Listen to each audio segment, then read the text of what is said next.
Yo! Alors, aujourd'hui je voulais sortir, mais il fait pas beau, il fait tout moche, tout gris, il y a du brouillard, j'ai l'impression d'être à Londres. Du coup, c'est pas grave, je vais faire autre chose et de toute façon, ça tombe bien, il faut que je sorte un podcast. J'essaie de sortir un podcast à peu près toutes les 2 semaines et 2 semaines après, c'est aujourd'hui. Donc voilà, la vidéo du jour, ce sera à peu près ça.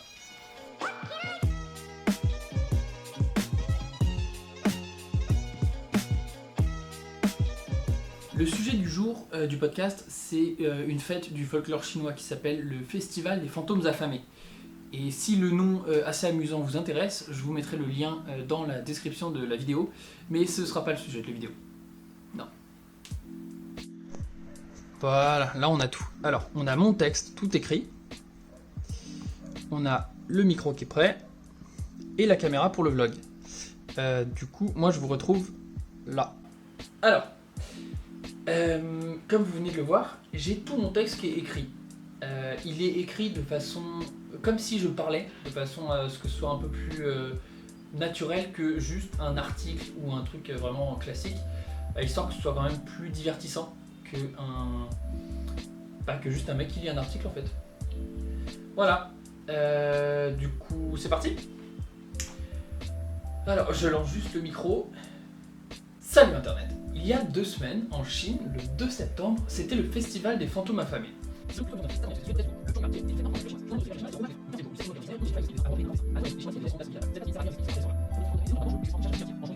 Le festival des fantômes, malgré un...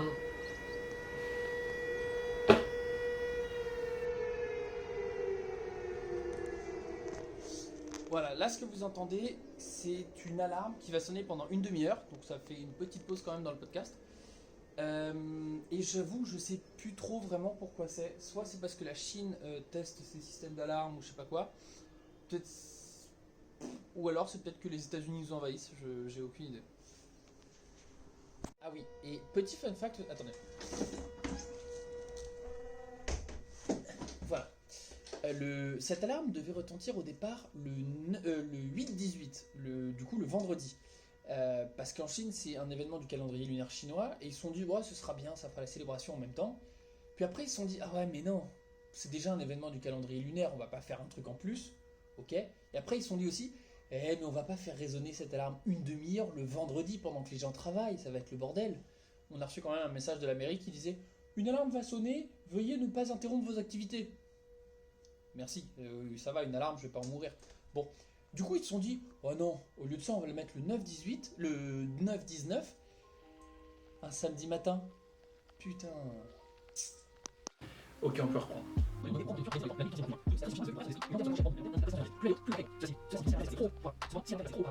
En attendant, portez-vous bien et à la prochaine. Salut Internet. Ah oui, je sais pas si ça se voit, mais là normalement ça a dégonflé donc ça va mieux. Mais on était à 2 doigts de passer à une vidéo complètement muette cette semaine, puisque les dents de sagesse, vous connaissez? Voilà, je me suis retrouvé avec des joues de castor toute la semaine et je pouvais pas parler, j'avais trop mal. Et j'ai dû essayer de me faire soigner en Chine. Très drôle comme expérience. Bref, du coup vous êtes passé à 2 doigts vraiment d'un podcast muet. Genre vraiment, du coup pas de podcast, le concept. Et une vidéo muet, vraiment ça allait être comme ça.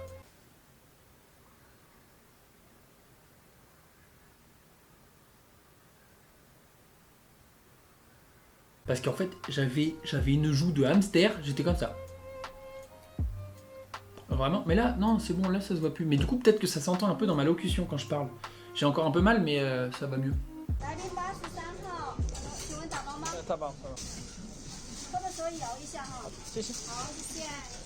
Alors, j'ai pas du tout fini le podcast, il faut encore que je l'édite, que je le monte, que je le publie, tout ça. Mais j'ai fait une petite pause et en attendant, je suis parti me chercher un bubble tea. Et en fait, le fait de vous parler de la culture chinoise dans ce podcast, ça me rappelle qu'il y a 2 ans, quand je... quasiment 3 ans en fait maintenant, la première fois que je suis arrivé en Chine, j'ai eu des cours sur la culture chinoise et un peu toutes les mythes et légendes qu'il y a dans ce pays. Et je me suis dit que ça me rappelait 2 histoires dont je me souvenais assez bien. Et je vais me la jouer Père Castor.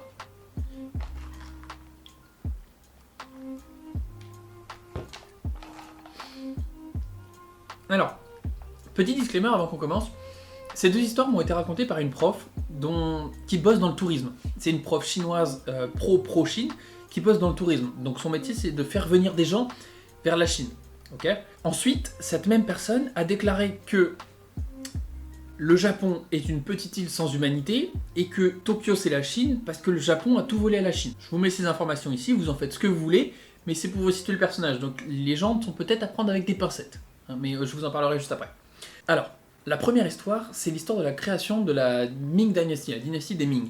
En 1350, la Chine était gouvernée par la dynastie des Yuan. C'est un peuple mongol qui venait du nord du pays et qui dirigeait du coup le territoire. Il n'était pas aussi grand que la Chine actuelle, mais il était déjà quand même pas mal. Et la légende raconte que c'était des Mongols, et du coup il y avait un peu des clashs avec les minorités entre guillemets du pays, et ils avaient tendance à un peu piller les ressources des autres pays, enfin des autres régions, et ce qui a créé plusieurs famines, des périodes de pauvreté extrême en Chine, et parmi ces gens-là, à Nanjing, il y avait beaucoup de mendiants, vraiment, et ça augmentait au fur et à mesure parce que la ville s'appauvrissait et la dynastie des Yuan volait un peu les ressources. Et parmi ces mendiants, il y en a un qui un jour s'est levé et il a dit « Non, ça suffit ». Et il a commencé à se battre, rébellion avec les gardes de la ville, puis les autres mendiants l'ont vu et ils ont commencé à le suivre. Et pareil, et ça a commencé à lever une révolte à Nanjing qui s'est propagée, paf, et puis il a libéré la Chine comme ça. Et c'est ainsi que ce mendiant est devenu empereur et qu'il a créé la dynastie des Ming. Sauf que elle est complètement fausse. La création de la dynastie des Ming, c'est pas du tout ça. Je mets pas en doute du coup qu'il y ait potentiellement un moment un mendiant qui se soit levé, qui ait été suivi par le peuple et qui soit devenu empereur dans, je sais pas, quelconque période de l'histoire, dans quelconque pays, je sais pas. Mais c'est pas comme ça que la création de la dynastie des Ming a commencé. Elle a été créée par un homme, il s'appelle Zhong Hu. C'était un raciste nationaliste qui en avait marre de la suprématie des Mongols en Chine et il voulait redonner le pouvoir aux Chinois. Je dis raciste sans jugement de valeur en soi, parce que c'est juste un Chinois qui voulait donner le pouvoir à la Chine. Mais cet homme, il n'est pas aussi vertueux que notre rebelle mendiant. C'était un fan de guerre qui était décrit à l'époque comme un despote et un tyran. Et bien souvent, c'était ses sujets et ses conseillers qui étaient obligés de le modérer dans ses choix, puisqu'il voulait faire la guerre et tuer tout le monde. Je vous laisse faire les parallèles avec Robespierre. C'était un peu la terreur. Voilà, mais bon, je suppose qu'on vous appelle pas despote pour rien. Hein. Et voilà, donc c'est pas aussi glorieux que la légende des mendiants, mais il faut savoir que c'est parce que la Chine a très souvent tendance à embellir l'histoire. Les Chinois sont très fiers de leur pays, de leur histoire, de leur culture, et du coup, ils ont tendance à tout pousser en exergue, tout à l'extrême. Et ils ont embelli cette légende. D'ailleurs, quand tu demandes à un Chinois quand est-ce que la Chine a commencé, il va te dire « Oh, la Chine, c'est 5000 ans d'histoire !»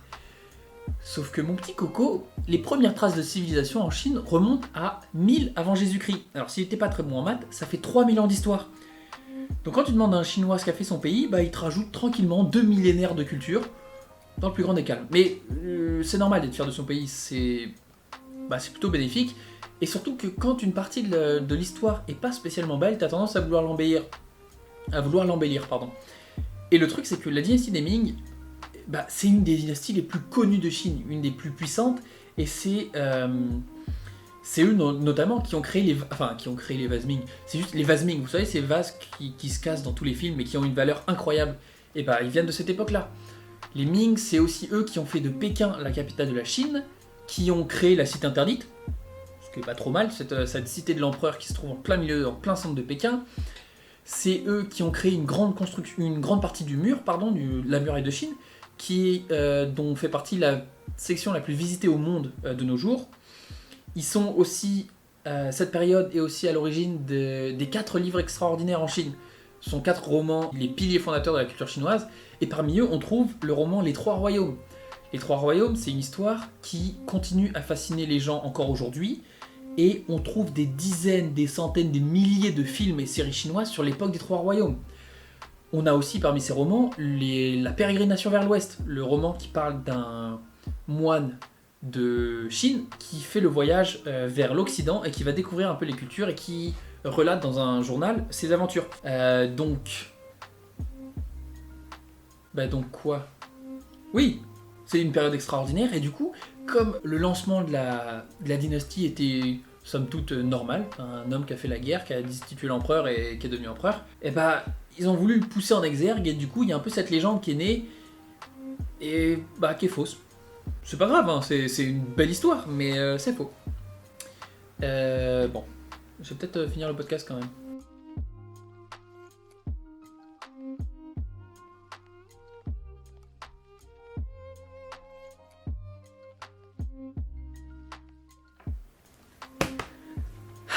La deuxième histoire que je m'en vais vous conter est encore plus incroyable que la première. Déjà parce que 1, le personnage principal est une légende, et 2, elle est vraie.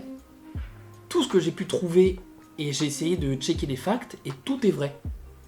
Donc là, je me suis pas juste fait embobiner par une prof de tourisme qui a essayé de me retourner le cerveau. La légende que je vais vous raconter se base sur des faits historiques. Alors, le personnage principal, c'est l'empereur Qin Shi Huang, le fameux empereur dragon, le premier empereur de la dynastie Qing en Chine et le premier empereur tout simplement de Chine. C'est un homme badass qui a réussi à rassembler et à unifier pour la première fois la Chine en rassemblant tous les royaumes guerriers au sein d'une bannière dont lui serait le représentant, et il s'est auto-proclamé empereur. C'est la première fois de Chine qu'il y a un empereur et ce titre va rester en place pendant 2000 ans. Voilà, merci, monsieur pose ses couilles sur la table. Et cet homme, en plus d'être un homme badass, il a une seule crainte dans toute sa vie, c'est la mort. Il est effrayé par l'idée de mourir et de ce qu'il peut laisser à la postérité. C'est une des raisons qui fait que cet homme va s'enterrer avec une armée de entre 8 et 100 000 hommes en terre, la fameuse Terracotta Army, l'armée de terre cuite, à Xi'an. Et il va s'enfermer pour que cette armée puisse l'accompagner, même dans la mort, et le protéger. Ce qui est aussi incroyable, et ce qui n'est pas spécialement la légende du jour, mais cet homme a tellement peur de la mort qu'il a, pendant plusieurs années, cherché à créer un antidote de vie éternelle, l'élixir de la fameuse vie éternelle. Et une partie des gens ont tendance à dire qu'il aurait réussi, mais que l'antidote n'était pas parfait, et qu'au lieu de le garder en vie, ça l'a moyennement tué. Enfin, je sais pas si je suis clair, mais en gros, au lieu de mourir normalement, et bah son corps ne peut pas flétrir. C'est-à-dire qu'il est encore vivant, techniquement, au fond de sa tombe à Xi'an. Donc, est-ce que ça fait de lui un mort-vivant? Je sais pas. Mais il aurait pas la capacité, la possibilité de mourir. Et il erre bloqué dans sa tombe en semi-décomposition. C'est le premier zombie de l'histoire, en fait. Bon. Mais c'est pas du tout l'histoire que je vais vous raconter. Moi, ce qui m'intéresse, c'est son passage avec un oracle. Un jour, il a peur de mourir et, comme je vous ai dit, il a envie de laisser quelque chose de lui à l'humanité. Il va voir l'oracle et il lui dit « Réponds-moi sincèrement, est-ce que plus tard, dans ce pays, naîtront des empereurs plus grands et plus puissants que moi ?» Et là, l'oracle lui répond très simplement « Oui ». Dans une ville à l'est, une ville très feng shui, reposent 3 tigres et serpentent un dragon. Dans ces lieux naîtront des empereurs bien plus puissants que toi. Obsédé par l'idée d'être le plus grand et le plus fort, Qin Shi Huang va passer 3 ans à errer en Chine avec son armée pour chercher ce fameux lieu où 3 tigres se reposent et un dragon serpente. Ce lieu, c'est Nanjing.